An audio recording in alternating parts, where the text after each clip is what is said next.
What were you known for in your neighborhood growing up? Anybody? Anybody? There was a woman in my, she was 9 years old. She was a pre-woman. Her name was Wendy. I named my dog after her, actually. Wendy was the boss of the neighborhood. She found out very early she could sing, so she used to make us sit on the floor and listen to her sing the whole score of Funny Girl. If we got up, she would punch us. So you know that she ended up on The Tonight Show, actually. So she was following her divine dream, and nobody was going to get in the way, and nobody was going to get up. There was another guy, another kid, who collected baseball cards. He had like 10 boxes filled with baseball cards. I collected comic books. In the 5th grade, I was known for my comic book collection. I had Casper, I had Hot Stuff, I had all of them. Superman, of course, was my favorite. I absolutely loved Superman. I used to pretend I was adopted, as many of us did. As a lot of you know that I had a kind of a troubled childhood, so I would pretend that I was Superboy's lost brother, and I would stare at my stepmother and try to melt her. The other one, the other picture of Superman. Yeah, that one. I would stare at her like that, and she would look at me and go, "What are you looking at?" I'd say, "Nothing." I tried to melt that woman for so many years, it didn't work. Superman is more than just a children's cartoon hero. Superman really is a part of our 20th century and even the 21st century mythology. Joseph Campbell, the author and mythological expert, says that each generation creates its own stories, its own mythologies, to help us understand life, to help us understand spiritual truth. Mythology, according to the dictionary, is a body of stories belonging to a people and addressing their origins, history, ideals, deities, ancestors, and heroes. So a myth is a story that is designed to help us understand who we are and our role on the planet. We think that a myth is a falsehood. We hear, "Oh, that's a myth." That's not true. Actually, a myth is way more than just a story. It is a story told so we can understand our function on the planet. Some mythologies we have in our contemporary culture include Wizard of Oz, Peter Pan, which I'll be speaking of in a couple of weeks, Alice in Wonderland, Beauty and the Beast, Star Wars. Oh my gosh, how many Star Wars do we have? Like 45 of them now? Harry Potter is one of our newest mythologies that really resonate with us because it tells the truth on a deeper level. The best mythologies actually make some of the best movies and best theater pieces because they are so vivid in our imagination. For example, in The Wizard of Oz, a great lesson that Dorothy discovered was that she had the truth in her. She had the power to go home the whole time. She didn't need the shoes to go home. She had that power. But as Glinda said, you needed to make the journey to discover that. We all need to make the journey that we're on to discover just who and what we are. We have to discover what we are doing here so we can access that power. We have to find out who is the true me and where am I going? What is my ultimate journey? In Peter Pan myth, we find the eternal spirit of joy within all of us has to be kept active. That, as our great teacher said, unless you become a child, you shall not inherit all the good that's available for us. So we have to keep the high watch against what Matthew Fox calls adultism. I love that word, isn't that a great word? Adultism is the hardening of our souls. You know, as we get older, sometimes we get hardening of the arteries. Adultism is hardening the soul and losing our joy. Peter told the grown-up Wendy she couldn't fly anymore because she grew up and she got way too serious. If you're way too serious, perhaps you can't fly either. Perhaps you've lost that joy within your heart, that childlike awe and wonder of life, no matter how old we may be. The story of Superman is a powerful allegory for understanding the truth of our own nature as a super being, as a God being.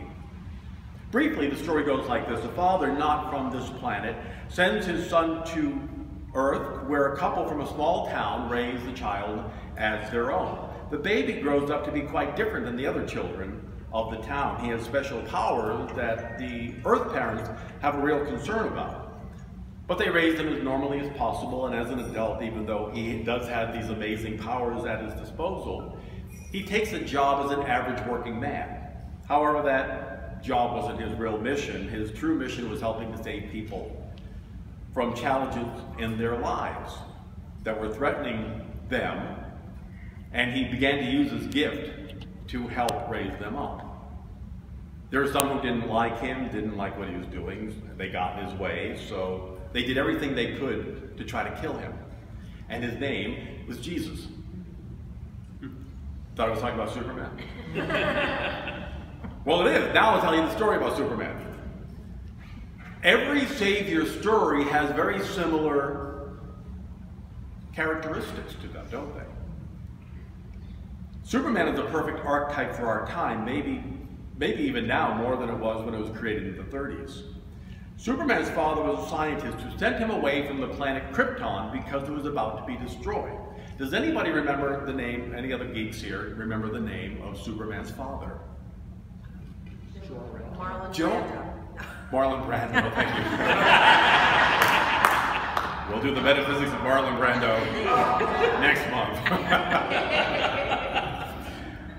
Yeah, Joel was his name, Joel. Now, the Unity Metaphysical Bible Dictionary says that Joel means Jehovah God. Charles Fillmore, our co-founder, said Joel represents the divine I am dominion within you. Joel is awareness of releasing the power, dominion of God within. So we see that Joel, God, has sent the child, us, you are a Superman, you are a Superwoman, has sent us to the planet. We are here as divine beings having this wonderful human adventure. So he's sent to Earth and is adopted by human, Mr. and Mrs. Kent. And we too have been adopted for a time, even though we are not originally from here. That's why I think all of us have felt at some time, was I adopted? I even asked my mother, have I been adopted? She said, no, this is not the truth of who you are. Now, in a few months, I will be sharing a pretty amazing adventure about where I have come from that I just recently discovered, but that's a different workshop altogether. So, we have taken on the human name, Clark Kent. But that is not who we are in absolute truth. Does anybody remember the name that he was given, that Superman was given? It's very similar to Joel. Kal-El. So there's God in the name. The I am, the L is present within us. It's such a metaphysical story. It's really very powerful. You are a spiritual being. It's right in your name. I am. You are the son, you are the daughter of God with everything that you need right here, right now. We're experiencing the three-dimensional reality, if you will, as a lesson, as a wonderful and fascinating workshop experience. We've come here and we have purposefully limited our focus, being human, fully divine and fully human at the same time, so that we can learn about our true nature. As Liza Minnelli said, if I can make it here, I can make it anywhere. If you can learn the lessons here on the planet, you can go anywhere in the universe from what the mystics have said. Once you get it here, that you are God in these beings, you can do this anywhere. So we've come to express this wonderful Christ self that we are. Now here's the fun part. Where did Superman get his powers from? Sun. The sun. I shared this with a friend in California. Oh my God, this is such a cool story. Yeah. The sun, S-U-N, and metaphysically S-O-N, is what we are. Since we are Superman, we get our divine powers from the aspects of God, in biblical terms, the Son, the Christ, the individualization of God that each one of us is. Without the sun's rays, Superman has no power. Without the Son, the Christ of God within us, we have no power. This is who we are.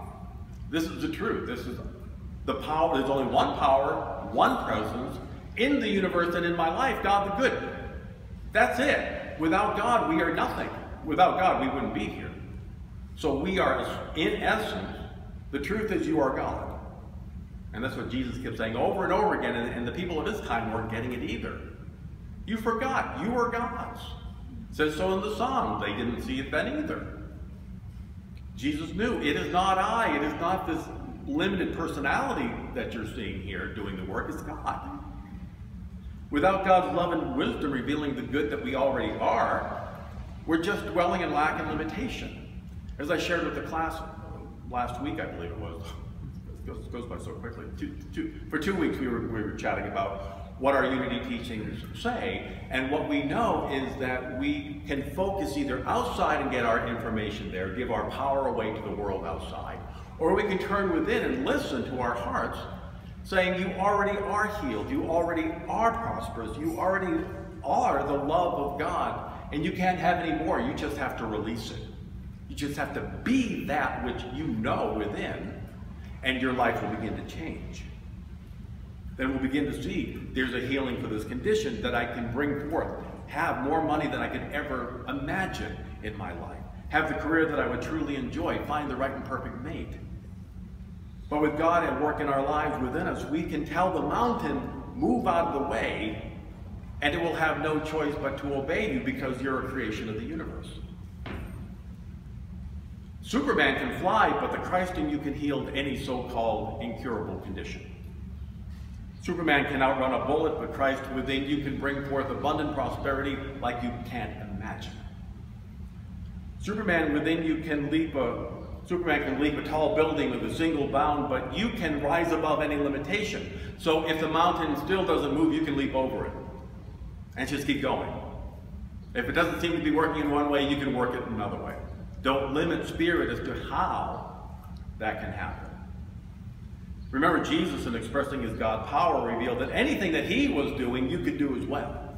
And greater. And greater. This is mind-blowing to us. We see everything that Jesus did in this short time here on the planet.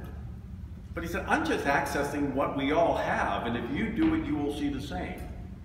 All it takes is believing that it is true and can be done. So how come we don't? I can tell you in one word. Kryptonite. Who knew? Kryptonite. Remember, kryptonite was the only thing that could do Superman in. Well, there was green kryptonite, which killed him. But the really interesting and metaphysical one is the red kryptonite. Red kryptonite took his power and made him act really weird. It was always fun to see how the writers were going to come up with a new weird way for Superman to act. Not that running around in red underwear and blue tights wasn't weird. But he had the body to pull it off, so, you know, it's absolutely fine. So as we know, red is the base color. We know the chakra system, red, and also in the 12 power system, red is the base, that is the divine life power within us. The chakra in Hindu terminology is a level of energy, it's the vibrational rate at which we are vibrating, and red is the lowest, it's the one that connects us to the planet. The red kryptonite threw Superman's consciousness off his inner power and focused it on the outer. So when he was not aware of his inner power, he was looking outside of himself. And the same thing happens to us. When we take our mind, when we take our attention off the inner power to heal, to prosper, to be blessed in so many different ways, and put it outside, we're going to run into trouble. We're going to think, you have power over me. We're going to think they have power over me, and then we find life is not all that pleasant anymore. We begin to think in negative, fearful terms. We say, I guess I'll have to do this cancer thing, or this relationship thing, or this money thing without any help from anybody. How long have I had to wait for God to do this? I can't believe it's been years I've been praying and nothing's showing up. Or I haven't worked for over a year, the bill collectors are calling all the time, there's no way out of this hole I'm in. Sometimes even with all our prayer work and keeping ourselves in a positive frame of mind, it can be so difficult. Through the fear and the uncertainty and the nagging feeling that God just isn't here with me. Where you wake up 3 o'clock in the morning, all of a sudden the thought is, and you can't get back to sleep and you begin to panic. Anybody ever have that? Okay, 5 of us, good. And everybody else. All the other avatars here, thank you, 2 hands, there we go. Wonderful. We're thinking, why am I kidding myself? Why am I getting up another Sunday morning to go in to hear all this stuff? When I go home and I just sit and I fret and worry and feel anxiety all the time. And again, we've all felt that way. You're not alone in feeling that. Even Jesus on the cross said, "My God, where are you? Why have you forsaken me?" This is called the dark night of the soul. We all go through it. We always will. Just because we read daily word and meditate every day doesn't mean that we're going to have a flawless kind of life in that way. It just means that we have the power, we have the tools to be able to move through it. That we have a community here that we can get love and support and hugs and a nice cup of coffee. Thank you, Phil. We can come here and know that we are loved and fuel up again for another week on the journey. Remember, as we go through the valley of the shadow of death, we shall not build a condo there. We're traveling through. If you're going through hell, keep going. You don't live there. There are going to be times we're trying to sort out this intense vulnerability we all go through. And we are vulnerable here in a lot of ways on the planet, but we are strong because we are God beings. Again, the valley of the shadow is a shadow, it's not the truth. It's something that we have to go through. And it doesn't make us less spiritual, it makes us more spiritual. It makes us stronger once we've gotten through that. And again, just because we're on the spiritual path doesn't mean we're not going to have experiences of grief. If you're on the planet and you're here for a long time and you love people, you're going to grieve. That's just part of life. And we have to grieve to get through it. The old Unity way was dry your tears. I remember seeing a little pamphlet at Unity Go. It says, dry those tears. Like, no, you dry your tears. I'm going to keep crying until I cry it out. I'm going to keep grieving until I felt the healing that I need, and then I will move on. Don't tell me when it's time to stop grieving. Never allow anybody to tell you, stop grieving, you should be done with this now. Everybody has their own timetable. Never let anybody tell you when your healing is done. Yes? Yes. Yes. So grieving, loss, uncertainty, pain, fear. These are the wide range of human emotions that we're going to go through. But again, once we know what we know, we have a power within to get through it. That's the light at the end of the tunnel. A wonderful co-worker of mine in the Silent Unity Telephone Prayer Room had a hip operation. She had worked in the telephone prayer room at that point for 55 years. I think by the time she passed, it was like 60 or 65 years. She knew Charles Fillmore. Her name was Doreen. She was one of my favorite people in Unity Village ever. And this woman could pray. Whenever I wasn't on the phone, I was just sitting and watch her. It was like a show. I mean, not she was grand or dramatic. I mean, she was just glowing at her station. I was just amazed. And she would bring me to tears sometimes, just watching her and her empathy and her compassion. One day I came to work. Now, before going into our sessions, we would have a prayer circle with all the workers. On the evening shift, I think we had about 12 people. And she was there early one day, and she had her cane, and she had just had the operation about a week or two beforehand. I could see that she was tired. I could sense she was in some pain. I said, "How are you feeling today?" And she looked at me and she said, "Paul, do you want the truth or an affirmation?" And I said, "I will always take the truth." And she said, "Well, I'm not doing so well today." And I gave her a hug. She cried a little. We prayed then. And then she went on, she did her work, and she was again this glowing bundle of light that she always was. I don't think I've ever met a more faith-filled person than Doreen. And yet she was going through a challenge, and she wasn't feeling well. And she was able to say, "I'm not feeling well today." And rather than somebody giving an affirmation or saying what Charles Fillmore said on page 50 of Talks on Truth, we just give a hug and we cry with them and have a cup of coffee and let them talk. Or simply be quiet and let the healing presence be. And that's what we're here to do. In Unity, we don't deny we're going through something. I think we often misunderstand what denial means. It's not to deny we're going through something, it's to deny something has ultimate power. That you're going to get through this. And we have a community here to help you, to know with you when you're having a difficult time, knowing for yourself that this is the truth. Swami Vivekananda, Yogananda, once told about a diabetic who had 3 months to live according to the doctors. The man said, "I'm going to spend 3 months just seeking God, just opening myself up to God." And his prayer for 3 months was, "God, come into this broken temple. Wouldn't be exactly a unity prayer, but it worked for him. God, come into this broken temple. Well, 3 months went by and he didn't die. A year went by and 3 years went by and he was still there, even though the doctor said, you're not going to be here in 3 months. But he kept praying, God, come into this broken temple. One day he felt this flood of light, of power, of absolute joy, and he knew he was healed. He went to the doctor confirmed that they could not find any trace of diabetes anywhere. He went home and he got into prayer and he said, God, I didn't ask for a healing. All I asked was for you to come to me. And the still, quiet voice within him said, where my light is, no darkness can stay. Where my light is, no darkness can stay. That was the dark night of the soul, the transitory period this man went through, where he simply wanted to know and feel the power and presence of God. He said, I didn't ask for anything but for God's presence to be known, and when God's presence is here, everything else takes care of itself. The healing, the abundance, the joy, the relief from depression and anxiety, everything that we want is already here, and it's God.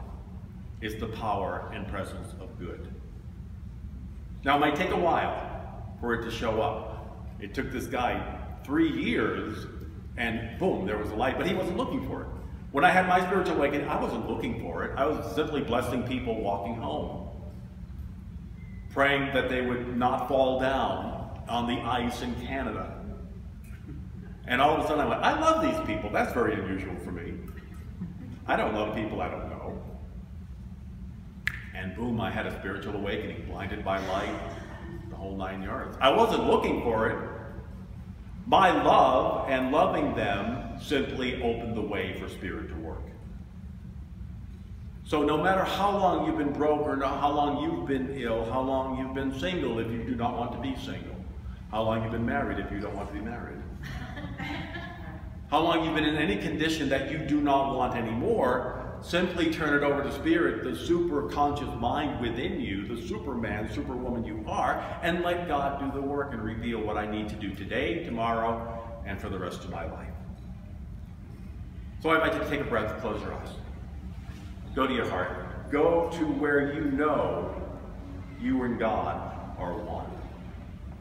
In the words of one of my favorite scriptures, Isaiah 40, but they who wait for the Lord shall renew their strength. They shall mount up with wings like eagles. They shall run and not be weary. They shall walk and not faint. Breathe into your heart. We're going to introduce a new meditation song. You may join in when you feel comfortable, or simply sit and listen today. Whatever works for you is good. Turn within and know that God is leading us to the light.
Breathe into your heart.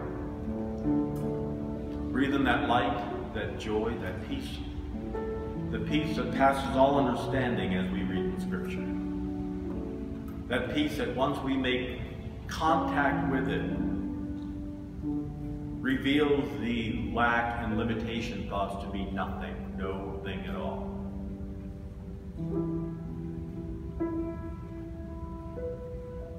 There is only one power, one presence, one joy, one peace, one good.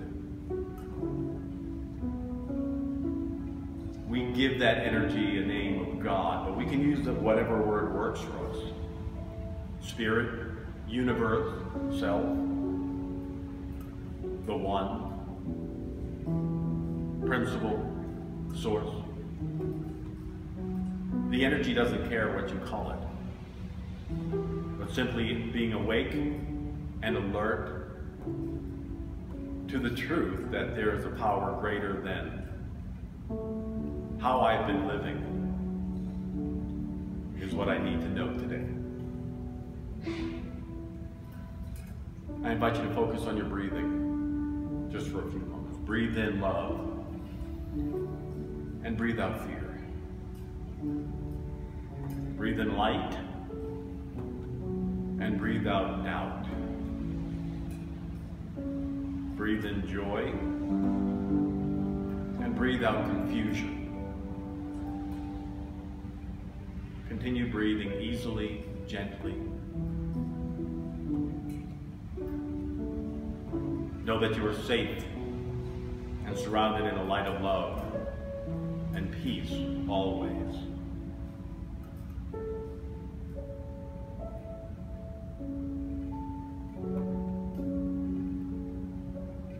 From the depth of our being, we feel the strength of God vibrating through every cell, every tissue, every atom of our being.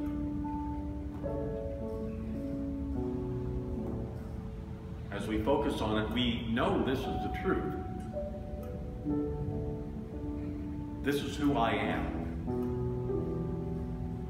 I am strong. I am powerful.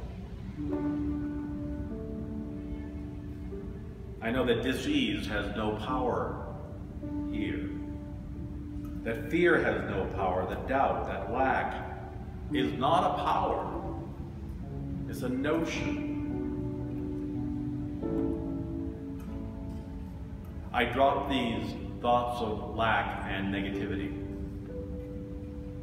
And I only embrace the good, the power, the fullness of God right now, right here. I am healthy, strong, and whole. Breathe that in. I am healthy, strong, and whole. Feel that from the top of your head all the way down to your feet. Feel that divine life move, surging through you, renewing, restoring, and revitalizing every part of your divine being.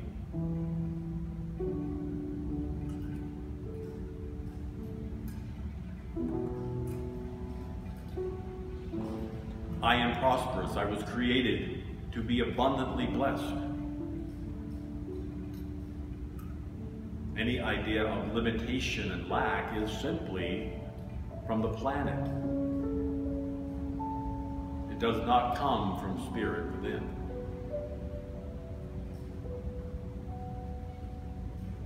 Feel the power of abundant good moving in and through your mind, your body, and your life right now.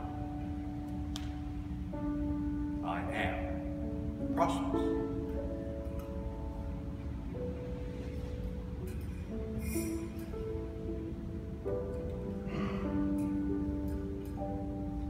As we turn within to the silence of our being, the silence of who and what we are, we take with us this truth. There is only one power, one presence, one life, one good, God.